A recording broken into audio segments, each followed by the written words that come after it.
2026 সালে বাংলার বিজেপির মুখ্যমন্ত্রী মুখ হবেন জাস্টিস অভিজিৎ গাঙ্গুলি, এমনটাই গুঞ্জন শোনা যাচ্ছে। নমস্কার, আমি শুভঙ্কর মান্না, আমার বাংলায় আপনাদের সবাইকে স্বাগত। আর আপনি যদি আমাদের চ্যানেলে প্রথম হয়ে থাকেন, দয়া করে চ্যানেলটি সাবস্ক্রাইব করুন এবং পাশে থাকা বেল আইকনটি প্রেস করুন, যাতে পরবর্তী ভিডিওগুলোর নোটিফিকেশন সবার প্রথমে আপনার কাছে পৌঁছে যায়। দর্শক, গত রবিবার দুপুর থেকে রাজ্য রাজনীতিতে একটা তোলপাড় করা নাম বিচারপতি অভিজিৎ গাঙ্গুলি। কলকাতা হাইকোর্টের বিচারপতি অভিজিৎ গাঙ্গুলির গত 2 বছর আগে সেপ্টেম্বর 2022-এ ইপি আনন্দে একটা সাক্ষাৎকারে তিনি ঘোষণা করেছিলেন যে তার রাজনীতিতে আসার সম্ভাবনা আছে, এমন কথা তিনি উল্লেখ করেছিলেন, বা তিনি যে রাজনীতিতে আসতে পারেন তার একটা সম্ভাবনা দেখা দিয়েছিল।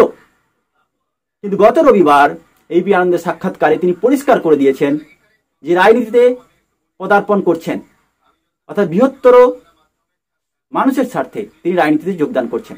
আর বাংলার মানুষ ও তাকে অভ্যর্থনা জানানোর জন্য অপেক্ষা করছে। আগামীকাল মঙ্গলবার দুপুর 1:30 নাগাদ তিনি ঘোষণা করবেন, তিনি তার বক্তব্য সাংবাদিক সম্মেলনে বলবেন। কিন্তু আমাদের কাছে বিশেষ সূত্র মারফত যে খবর আসছে যে 2026-এ এই বাংলার বিজেপির মুখ্যমন্ত্রী পদপ্রার্থী হিসেবে কন্টেস্ট করবেন জাস্টিস অভিজিৎ গাঙ্গুলি। কথা সবাই জানে যে গত 2 বছর ধরে জাস্টিস গাঙ্গুলি একটা চর্চিত নাম, একটা ব্যতিক্রমী চরিত্র, যাকে নিয়ে বাংলার মানুষ আশার আলো দেখেছেন। তাহলে এখন প্রশ্ন যে 2026 সালে কি মোদি ভার্সাস মমতা নয়, মমতা ভার্সাস গাঙ্গুলি হতে চলেছেন? অর্থাৎ 2026-এ এই বাংলার মুখ্যমন্ত্রী কি হবে? মমতা বন্দ্যোপাধ্যায় না তার যোগ্য উত্তরসূরি বলে তিনি মনে করেন যাকে, অভিষেক বন্দ্যোপাধ্যায়, আর না বাংলার শত শত বেকারদের আশার আলো যিনি জাগিয়েছিলেন, তার সাথে সাথে যেভাবে একের পর এক সিবিআই তদন্তের নির্দেশ দিয়ে বাংলাকে অত্যাচারের হাত থেকে বাঁচানোর জন্য বাংলাকে আশার আলো দেখিয়েছিলেন নিপীড়িত শোষিত এই বাংলার আপামর জনগণকে। দর্শক, গত রবিবার তিনি ইউপি আনন্দের সাংবাদিক সম্মেলনে বলেছেন যে এই রাজ্যে যেভাবে চৌর্যবৃত্তি চলছে, তিনি মৌর্য সাম্রাজ্য পড়েছেন, এখানে চৌর্য সাম্রাজ্য চলছে, এই চৌর্য সাম্রাজ্যের অবসানের জন্য তাকে রাজনীতিতে আসাটা দরকার, তার মতো শিক্ষিত মানুষদের রাজনীতিতে আসাটা খুবই দরকার। কিন্তু এখন প্রশ্ন হচ্ছে যে 2026 সালে তিনি মুখ্যমন্ত্রী পদপ্রার্থী হবেন কি হবেন না। দর্শক, একটা খবরে প্রকাশিত হয়েছে, তার সাথে সাথে এই রাজ্যের তৃণমূল নেতা তথা পর্যটন মন্ত্রী বাবুল সুপ্রিয় সেই সম্ভাবনার কথা বলেছেন। অর্থাৎ 2026 সালে বাংলায় যে অভিজিৎ গাঙ্গুলি আবারও চর্চার মধ্যে থাকবেন, সে বিষয়ে একেবারেই উড়িয়ে দেওয়া যায় না।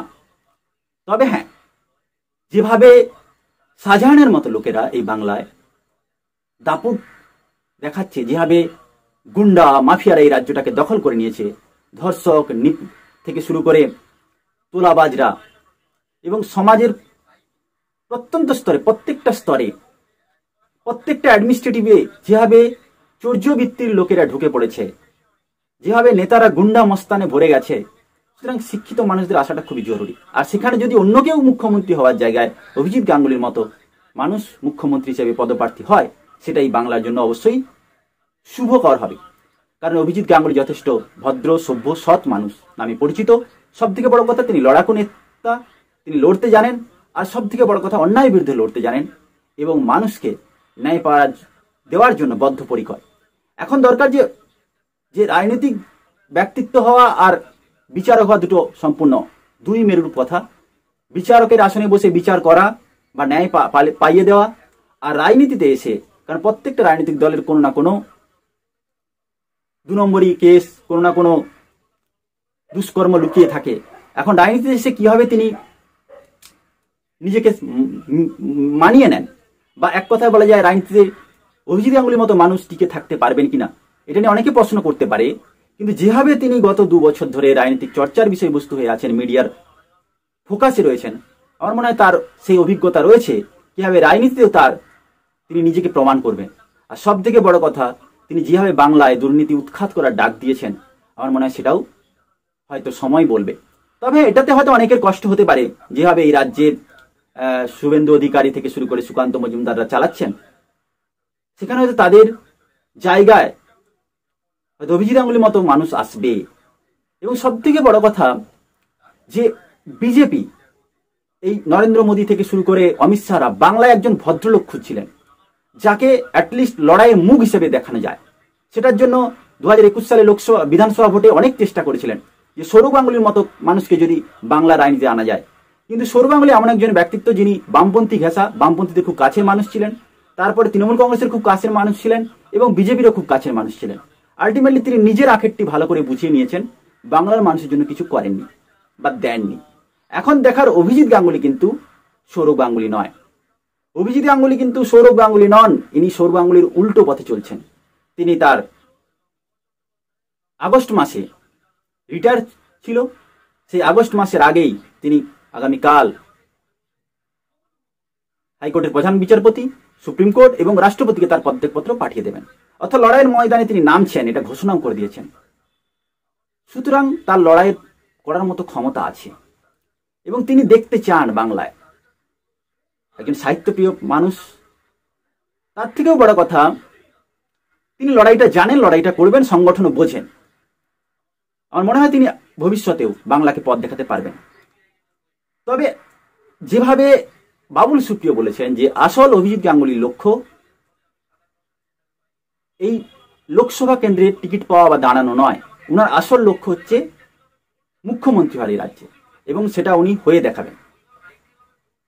বাবুল সুপ্রিয় এটাও বলতে চেয়েছেন যে পবন সিং থেকে হাওয়াটাকে ঘোরানোর জন্য এইভাবে নাটক করা হচ্ছে। কিন্তু রাজনৈতিক বিশেষজ্ঞরা মনে করছে যেভাবে 7 তারিখে মোদির সভা রয়েছে বারাসাতে, এবং 7 তারিখেই তিনি হয়তো শুভেন্দু অধিকারী, সুকান্ত মজুমদার এবং নরেন্দ্র মোদীর উপস্থিতিতে বিজেপির পতাকা হাতে নেবেন এবং বিজেপির হয়েই লড়াইটা লড়বেন।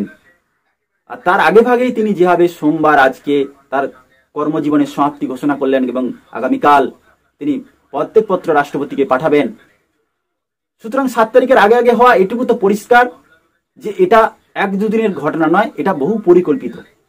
অর্থাৎ জাস্টিস গাঙ্গুলি অনেক চিন্তা ভাবনা করার পর তিনি পদত্যাগ করছেন এবং তিনি মাঠের লড়াইয়ে নামছেন। আর তিনি এটাও জানেন যে বাংলায় তৃণমূলের বিরুদ্ধে লড়তে হলে কোন দলের হাতটা ধরতে হবে। যদিও তিনি সিপিএম, কংগ্রেস এবং বিজেপির কথা বলেছিলেন, কিন্তু পরবর্তীকালে বিভিন্ন সাংবাদিক সম্মেলন বা সংবাদ মাধ্যমে খবরের প্রকাশ অনুযায়ী অধীর চৌধুরী থেকে বিকাশ রঞ্জন ভট্টাচার্য থেকে সুজন চক্রবর্তী, এদের যেগুলো প্রেস কনফারেন্স হয়েছে, এবং শুভেন্দু অধিকারী, সুকান্ত মজুমদার প্রেস কনফারেন্স করে যেভাবে যে ভাষায় কথা বলেছে, যেভাবে বলেছে, তাতে এইটুকু তো পরিষ্কার হচ্ছে যে জাস্টিস অভিজিৎ গাঙ্গুলি বিজেপিতে জয়েন করছেন।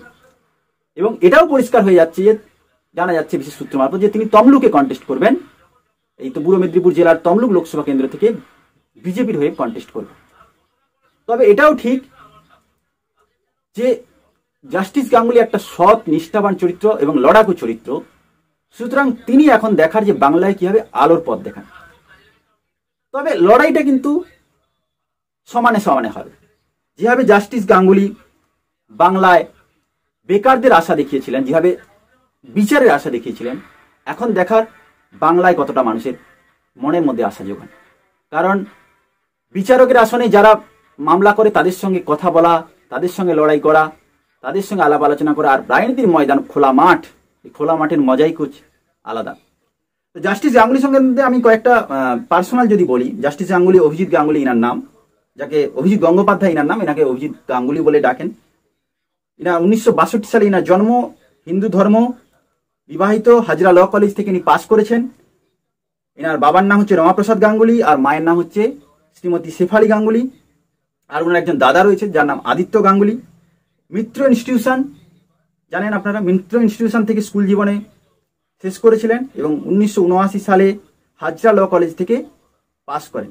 তারপরে কর্মজীবনে শুরু করেন উত্তর দিনাজপুর জেলার Paschimbanga civil services A grade officer হিসেবে চাকরি করেন। কিন্তু যেহেতু চাকরিতে জানেন যে অফিসারদের দুর্নীতি থাকে, সেই দুর্নীতির সঙ্গে নিজেকে না মানিয়ে রাখতে পেরে তিনি চাকরি থেকে পদত্যাগ করেন এবং 10 বছর আইনজীবী হিসেবে কাজ করেছেন। বিকাশ রঞ্জন ভট্টাচার্য থেকে শুরু করে এদের সঙ্গে আইনে শিখেছেন এদের কাছ থেকে। এবং 2018 সালের মে মাসে কলকাতা হাইকোর্টের অতিরিক্ত বিচারপতি হিসেবে তিনি নিয়োগ হন এবং 2020 সালের 30 জুলাই কলকাতা হাইকোর্টের স্থায়ী বিচারপতি হিসেবে নিযুক্ত হন। তারপরে সব থেকে বড় কথা যে 2021 সালের নভেম্বর মাসে বিচারপতি অভিজিৎ গঙ্গোপাধ্যায় শিক্ষক নিয়োগ প্রক্রিয়া যে স্কুল সার্ভিস কমিশন বা এসএসসি বিরুদ্ধে সিবিআই তদন্তের নির্দেশ দিয়েছিলেন এবং প্রাক্তন শিক্ষামন্ত্রী পার্থ চট্টোপাধ্যায়কেও সিবিআই হাজিরার নির্দেশ দেন। এসএসসি চাকরি প্রার্থীদের কিন্তু ভগবান হয়ে উঠেছিলেন এই বিচারপতি অভিজিৎ গাঙ্গুলি। ইনি বই পড়তে, সিনেমা দেখতে, নতুন নতুন মনীষীদের জীবন পড়তে পছন্দ করেন এবং সাহিত্য চর্চার প্রতি ইনার গভীর প্রেম রয়েছে। এখন দেখার যে বিচারপতি হিসেবে ইনি 100% সফল, ইনি ইনার কাজ করেছেন। এখন দেখার রাজনৈতিক ময়দানে কিভাবে তিনি 100% সফল হতে পারেন। তবে হ্যাঁ, লড়াকু মানুষ, সংগঠন বোঝেন এবং লড়তে জানেন, সৎ। দেখুন, সব থেকে বড় কথা কিন্তু মানুষের চরিত্র যখন সৎ হয়, ইচ্ছা শক্তি যদি সৎ হয়, আর সব থেকে বড় কথা রাজনীতিতে যেভাবে নোংরা গুন্ডা মস্তানরা ভরে গেছে, সেখানে যদি একজন ভালো মানুষ এসে কিছু করে, সেটাও বাংলার মানুষের জন্য অবশ্যই ভালো।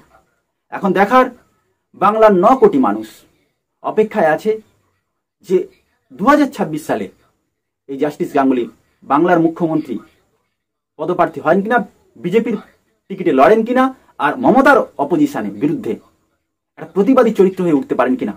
যেহেতু ইনি অনেক সাহিত্য রসিক, কাহিনী পড়তে পছন্দ করেন, সাহিত্য পছন্দ করেন, এখন বাংলার মানুষ দেখতে চান যে মমতার বন্দ্যোপাধ্যায়ের বিরুদ্ধে এই জাস্টিস অভিজিৎ গাঙ্গুলি একটা প্রতিবাদী চরিত্র হয়ে উঠতে পারেন কিনা, এই বৃহত্তর সমাজ আন্দোলনে খোলা মাঠে মানুষের ভগবান হয়ে উঠতে পারেন কিনা, সেটুকু সময় বলবে। আপনাদের কোনো মতামত থাকলে অবশ্যই কমেন্ট করে জানান, আর অবশ্যই আমার বাংলার পাশে থাকুন, সাবস্ক্রাইব করুন, শেয়ার করুন ও লাইক করুন।